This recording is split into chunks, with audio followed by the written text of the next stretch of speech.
Hi, guys. This is Jack at the Paranormal Intelligence Agency. Thanks for being with me again this evening.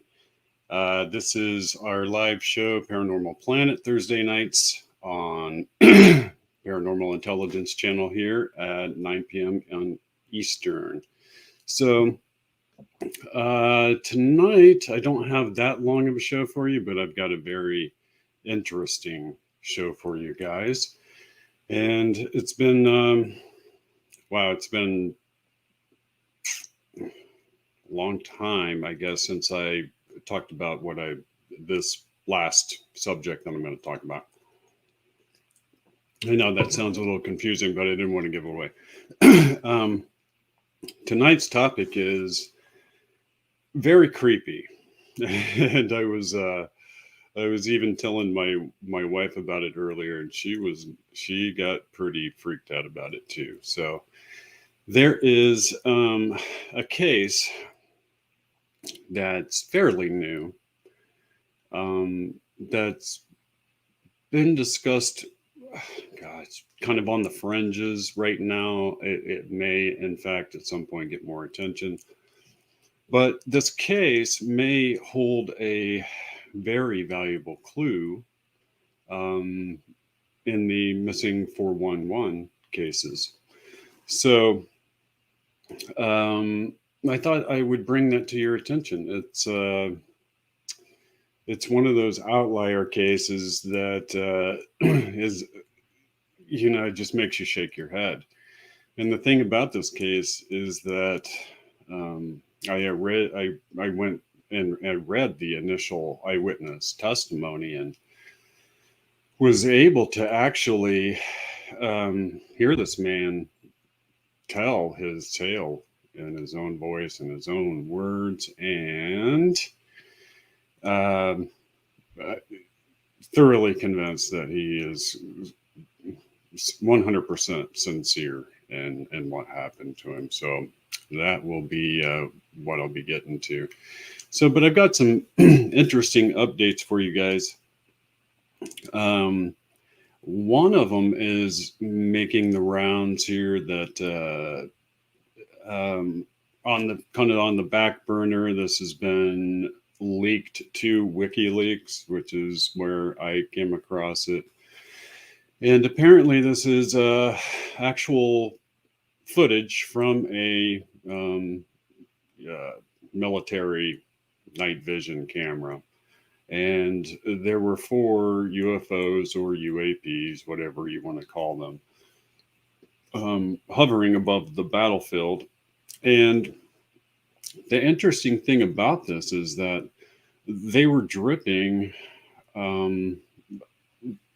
like what looks like molten metal.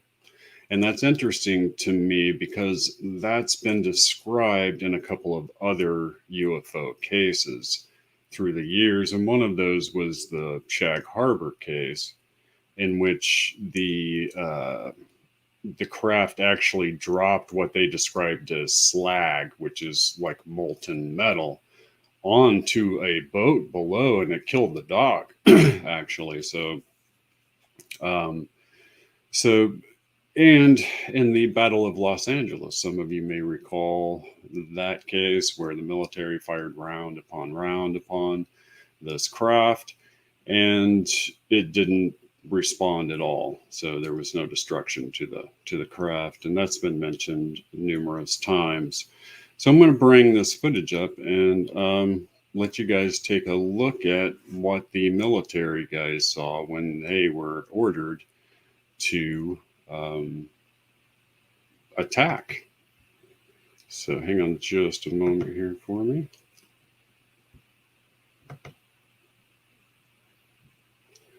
And this is them viewing around. You'll see them zoom into the craft.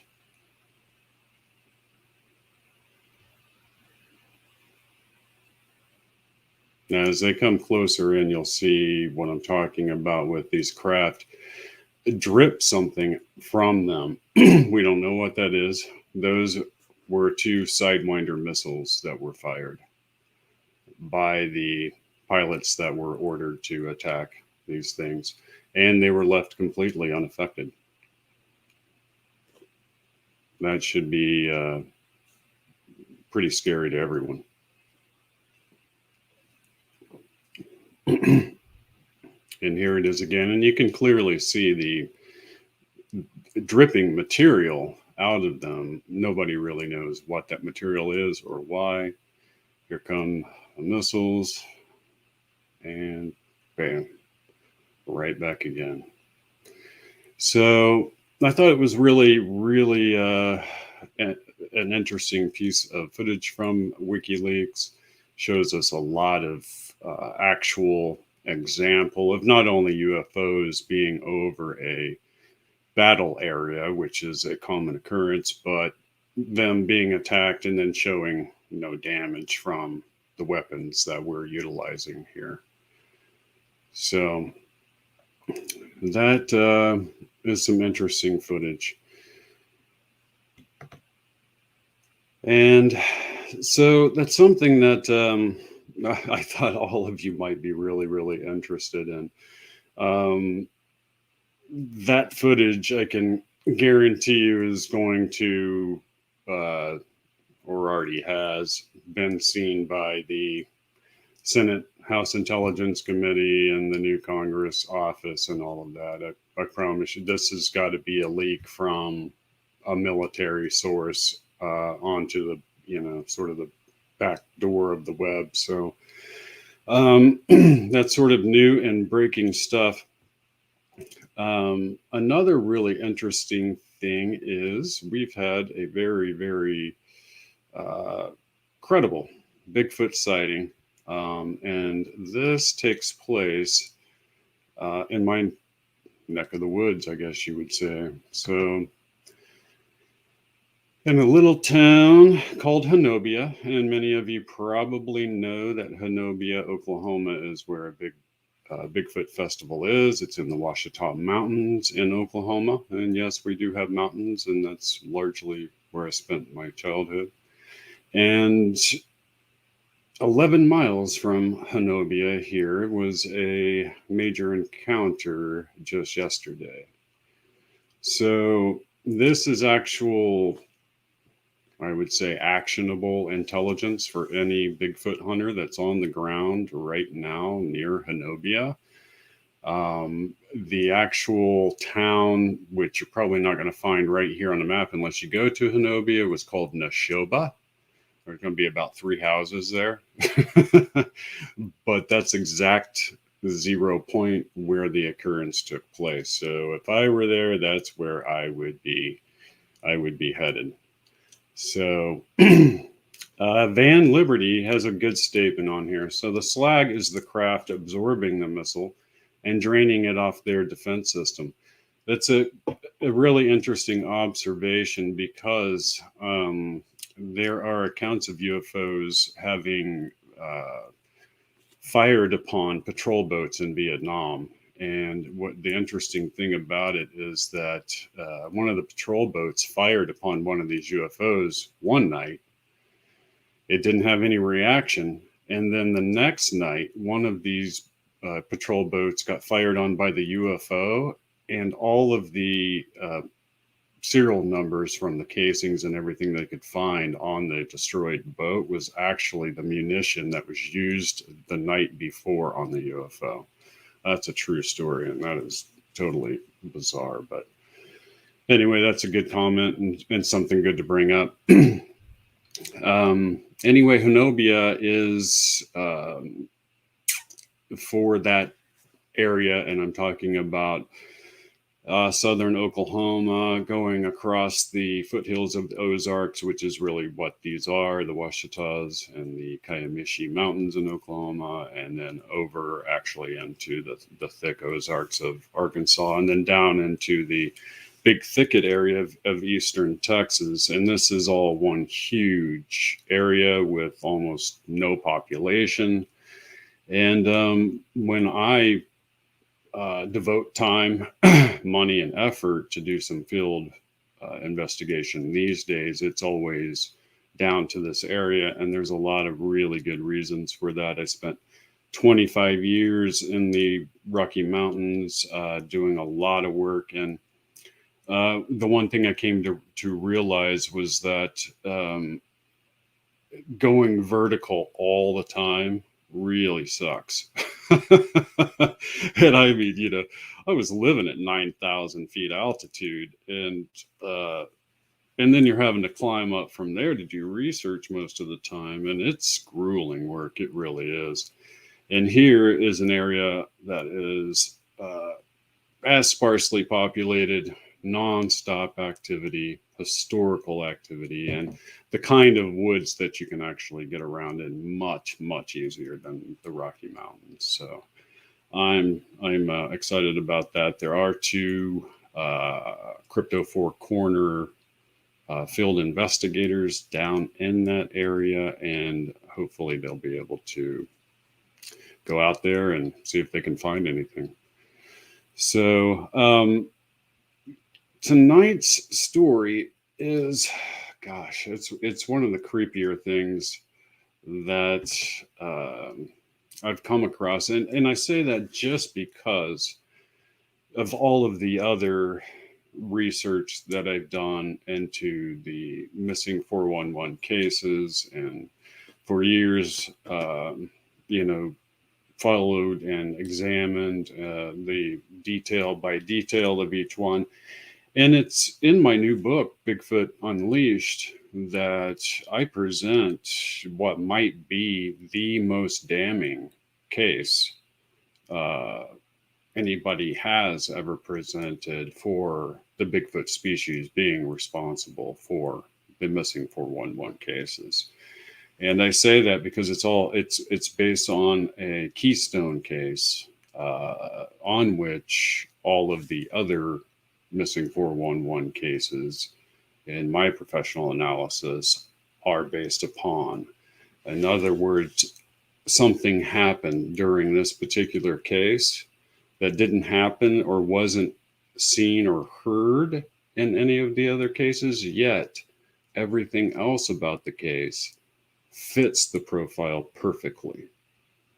Therefore, if it happened in this case and all of these are fitting the same profile, we have to then assume that that particular clue found in that singular case must also carry over.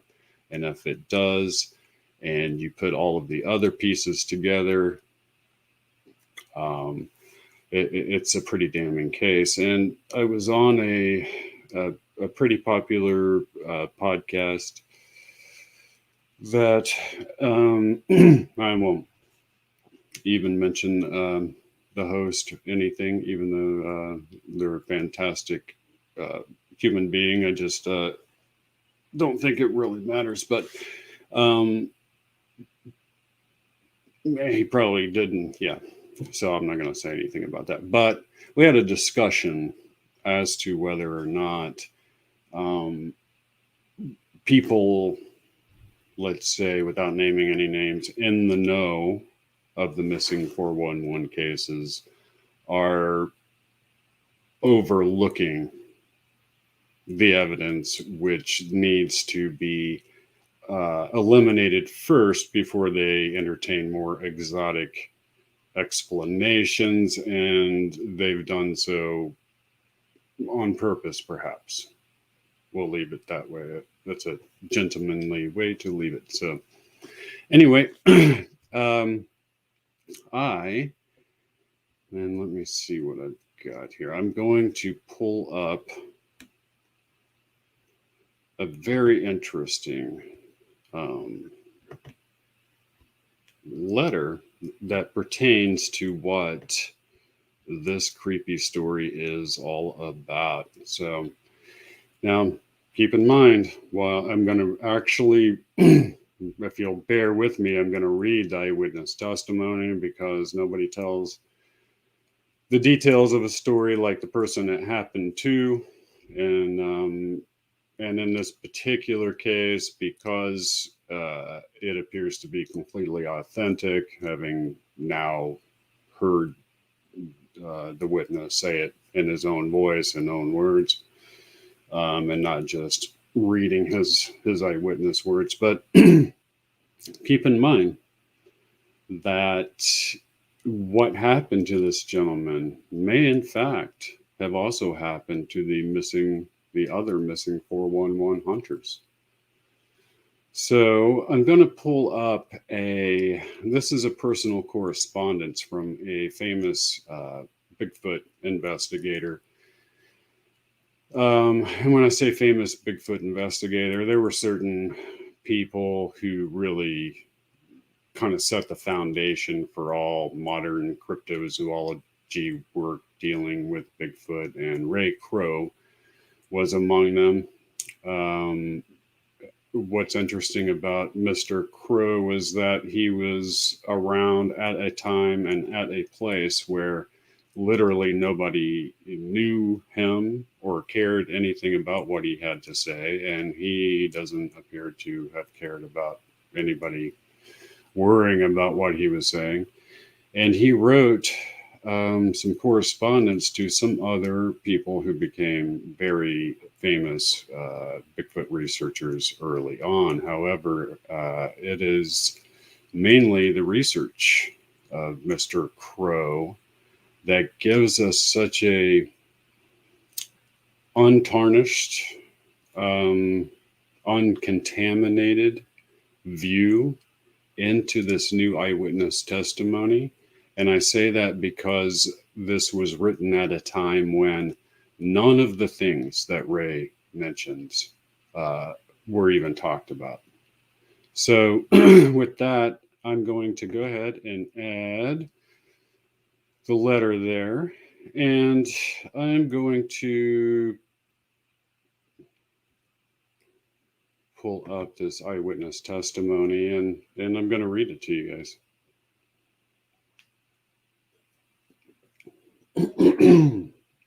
Again, excuse my voice. I've been doing lots of talking lately. I'm a hunter. I like to hunt boar specifically. Though I've been a deer hunting and have been known to get a turkey for Thanksgiving, I mostly hunt boar. For those of you that don't know, boars are a big problem in the United States, and I will add that he's totally correct there. I got a friend with a ranch in Oklahoma. It's got 400 razorbacks with tusk on them, and they're vicious. He goes on to say, a sow can have 2 litters a year, and it's not uncommon for a litter to consist of 10 or more pigs. Given that pigs eat anything and everything, it's not hard to see why the Department of Fish and Wildlife makes it legal to hunt them with almost no restrictions. True. In my state, it's illegal to hunt most large mammals with night or thermal vision scopes, with the exception of boar and coyote. Same in Oklahoma. I'd been saving for a year, mostly fun money. It's hard to explain to your wife that a scope costs literally twice as much as the rifle I was mounting it on was worth. And I'm feeling you there because I've got exactly the same thing parked over here. What can you do? It's sometimes you got to treat yourself to that scope. But I did it. I took it to a range and I sighted it in. There was an area that was peppered with boar activity that I knew would be perfect for a night hunt. It was easily accessible with my truck, with easy to find spots that I could set up and that overlooked a large, easy to navigate clearing. The night started uneventful, mostly me tinkering with my new toy, cycling through the settings. I was a little impatient. I'd spotted multiple deer, but they were out of season. And like I mentioned earlier, my current setup wasn't legal for deer. I moved to another spot I'd seen days earlier that probably wasn't much better than my first, but it gave me something to do and a new angle to look around with my new scope. After an hour or so of glassing the area, it dawned on me. This spot doesn't have much animal activity at all. No rabbits or owls. The deer that I'd seen were hundreds of yards from where I was. Why this pocket of land so dead at night but lively in the day? I'd set up around 10 p.m. and it was about 2 a.m. when I started to think about packing up, maybe setting up a target before I left and taking some practice shots. I heard a crunch come from the direction I came from before. I panned my scope over and saw the silhouette of a small bear pushing through the bushes. It's important to note that my scope isn't exactly night vision. It's a thermal scope, kind of like a black and white version of what you see in the Predator movies. I adjusted my range and zoomed in a little. I remember jolting a little when I saw that it wasn't really a bear. It was a man. Because he was so low and hunched over, I thought I was looking at a young bear. Is that a game warden? It couldn't be. I would have seen the headlights coming up the road from where I was perched. And where could he have walked from? I was 30 miles away from anything on public lands. I was about to call out when I adjusted my sights and noticed he was naked. No shoes, no pants, or anything. I remember being disturbed by his movements, like a squirrel or something, twitchy and grabbing at the foliage, sniffing around and palming the tree. Was that my tree, the one I'd been leaning against earlier? The thought terrified me. Could he smell me? Then he did something I still have nightmares about today. He squatted and placed his hands in the dirt between his feet and stared straight up like a dog mid-howl. And I heard it, a voice coming from that direction, a very compelling female voice. Help! I'm lost. There was a long pause, but neither of us moved a muscle. The center of my sights was trained at the dirt in front of his feet. I couldn't bring myself to aim directly at another person. It went against everything I'd been taught about firearms. Were they lost? Was this some guy that had gone crazy out here? Why was his voice so feminine? Help, please. I can't walk, the voice called out. That's when I called bullshit. Not only could he walk when I first saw him, he was traversing the land with ease for a naked person, so good I mistook him for a bear. That's a effing trap. This guy is trying to lure me to him with a damsel in distress routine. Luckily, the lack of activity before had caused me to pack up most of my gear. I thought I may have left behind a hat and a sitting pad, but I didn't give a shit at the moment. I took my eyes off him for a moment to get my pack on. I buckled my chest strap and scrambled for my rifle. To my horror, he was in the same position, but his face was staring in my direction, and I swear I saw a smile. The thermal scope has an effect that makes animals' eyes appear white. How the hell he heard me get up and put my gear on? He must have easily been 150 yards away. F off, I screamed in that direction. He stood upright, and it hit me how tall and skinny he was. Easily 6 feet and very lean. He took a couple of long strides in my direction, and I instinctively sent a round sailing above his head into the tree line. He was freaky as hell, but he hadn't really threatened me. What would I tell the cops? I was unwilling and unready to shoot someone. He stopped dead in his tracks and hunched down on all fours. And I yelled, "The next one will F you up, go away." He stayed on all fours, and this time I had my sights trained on the center of him. His eyes were just above the grass like a large cat or something. I was trying to stop my trembling and knew that my voice had cracked a little on the last warning. I was terrified. That standoff probably only lasted a minute or two, maybe less, but it felt like forever. In an instant, he bolted towards the tree line opposite the road, so much for not being able to walk. I could barely keep him in the scope. He was moving so fast. He disappeared into the brush, and I sent another bullet sailing in his direction. I racked another round and tried to pocket that mag and swap for a fresh one, but I dropped it and didn't bother looking for it. I wasn't far from my truck and I wanted to get out of there. I could hear him in the distance yelling in this weird sound that could have been a laugh or a cry. I scrambled up the trail and arrived at my truck breathless. I tossed my gear into the cab, but kept my rifle in the passenger seat and sped off. For the longest time, I told that story from the perspective of having spotted some deranged crackhead living off the land like some kind of caveman. I reported it to Fish and Game, but all they did was scold me for hunting at night alone. Never received an update from them.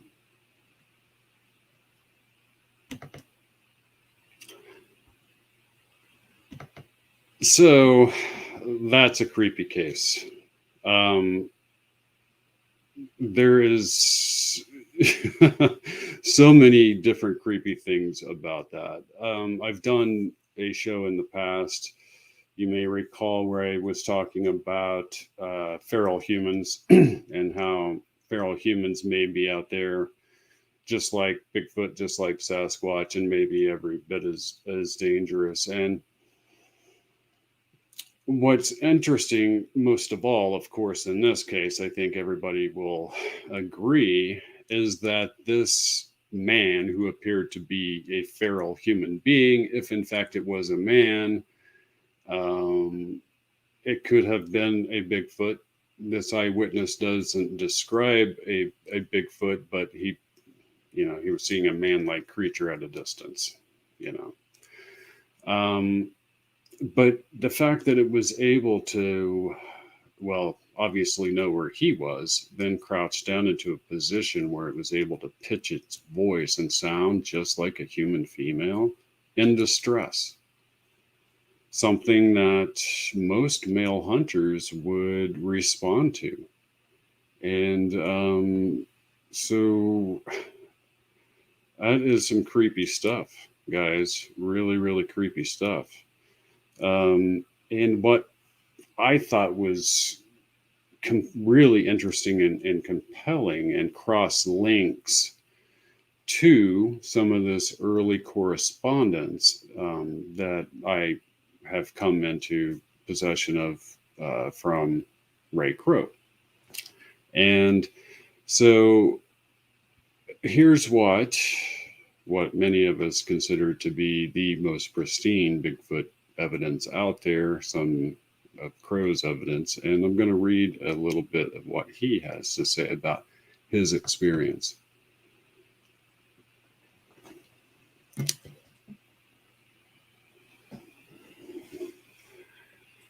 He says, "They are excellent mimics.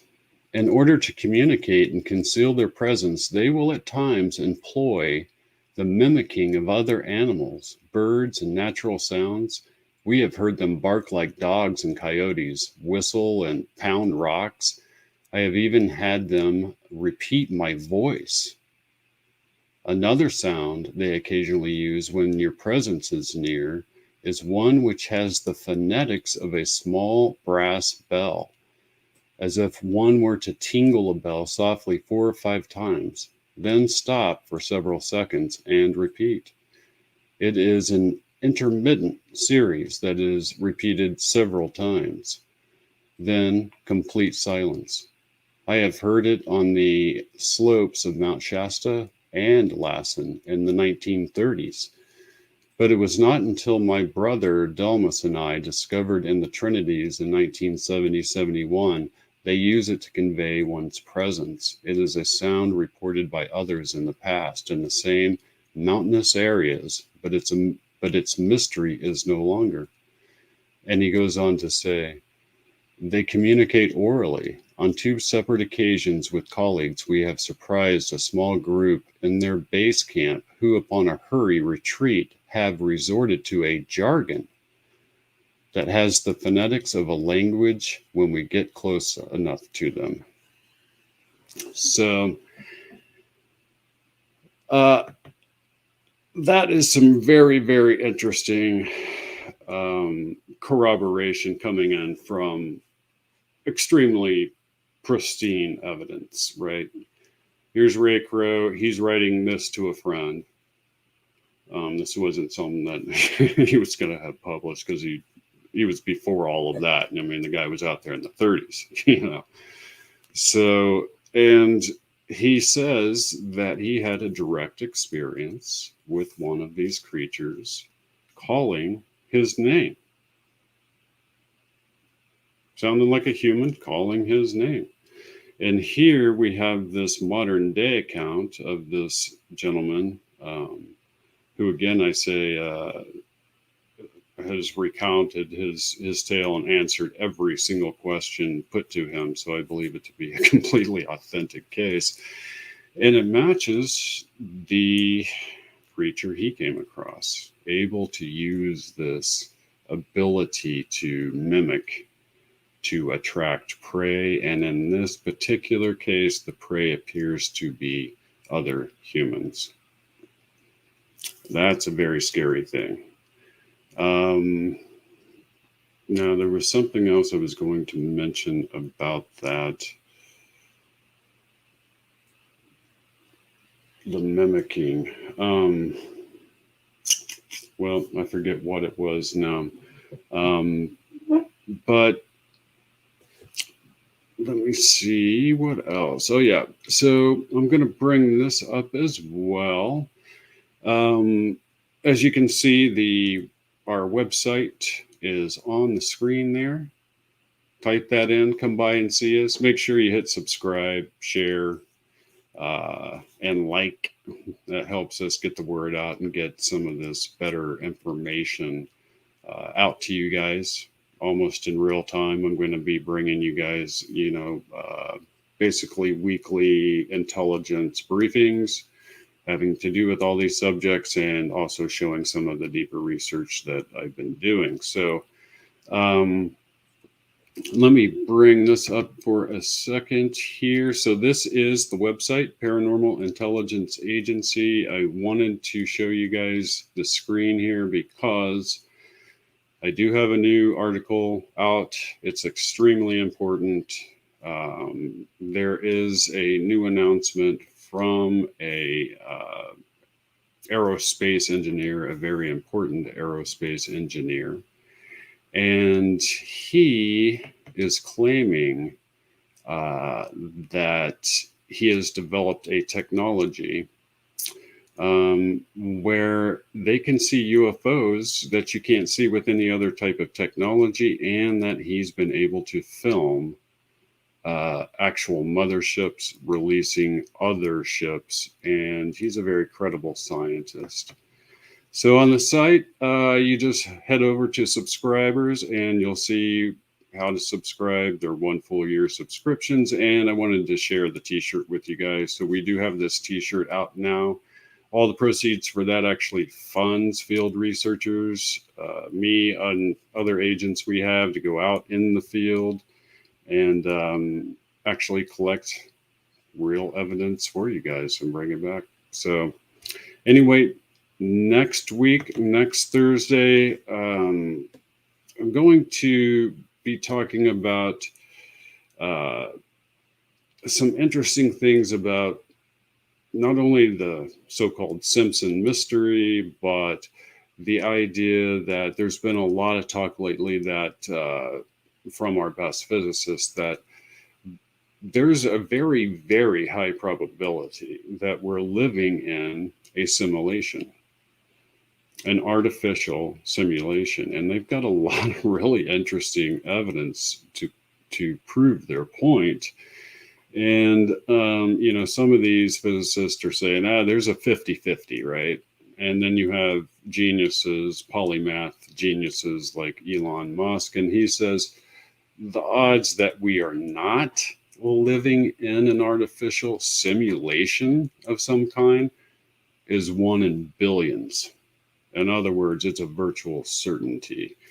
And that's tying in with some dream research that's suggesting that when we dream, we're actually traveling to parallel universes where we have other versions of us living out other lives. It's fascinating stuff. We will dig into it. Terrence McKenna says a hologram. I love it. And thanks everybody for showing up. That's pretty much all I've got for you this evening. But next Thursday, count on some more. I'm sure there's so much stuff going on. I'll have a great briefing for you guys, and we'll have a really good discussion about the nature of reality. So I will see you then. Thanks a lot.